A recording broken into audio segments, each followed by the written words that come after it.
Well, I was putting the Anaconda together for final assembly, basically. It's almost ready to fly. I won't be ready to fly it for weeks, perhaps months, because I'll fly the other ones for testing, auto landings, auto takeoffs, stuff like that, to get used to it before I try it on this bird. Now, when I tighten down the motor, listen to this. The prop is hitting the styrofoam back here. I'm going to have to put a washer in there to make the prop back a little bit, to force it back a little bit, because it's actually hitting the foam. Well, there's a washer right there between the motor and the prop. It's got about 1/8 of an inch of clearance now. I hope that'll be enough. I think this prop is stiff enough where in this area right here, even if it gets bent forward slightly under the force, it won't bend in this area and touch that foam.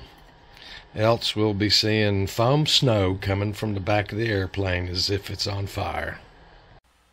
So there it is, completely together, completely programmed, firmware and rduplane. Everything's ready. Shouldn't say completely programmed, the rdu firmware, because I'm going to put a LiDAR in the wing, as one brilliant viewer suggested, on one of the mini Talons, not sure which one yet, and work with auto landings. I've sort of got an auto takeoff in this already. That was pretty easy. There's not much to takeoffs. But I do want to work on auto landings with some of the other platforms, like I say, a mini Talon, because I've got 3 of them again, and perhaps the Sky Hunter with wheels on it before I ever fly the Anaconda. I want to fully understand auto landings. I want to have enough experiments and stuff that I can make the first auto landing of the Anaconda just spot on, and I think I can easily.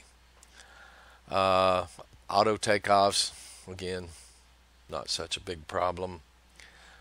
So the first flight of this for me would be airspeed calibration, basically an auto takeoff where it goes out and circles, and let it circle for 10 minutes or so while I watch the calibrations on the ground station until they're done, and then I would have to bring it in for an auto landing at that time, or a manual landing. And without having experience with auto landings with rduplane, I'm just not going to make it. The Anaconda, the first one that I play with that with, that would be stupid. So again, I will get that auto landing sequence down, put it in the Anaconda for its first flight, and it'll be an auto takeoff, circle for 10 minutes, and an auto land. Very, very simple. Actually, fully autonomous mission, just to calibrate the airspeed sensor.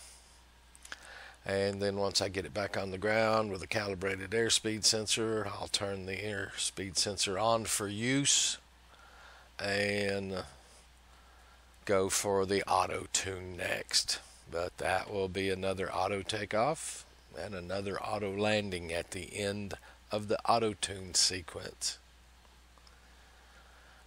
At that time, I'll bring it back to the shop, make sure the compass is working exactly as it should, with the benefit of some data flash logs, and it will be ready for future flights after that.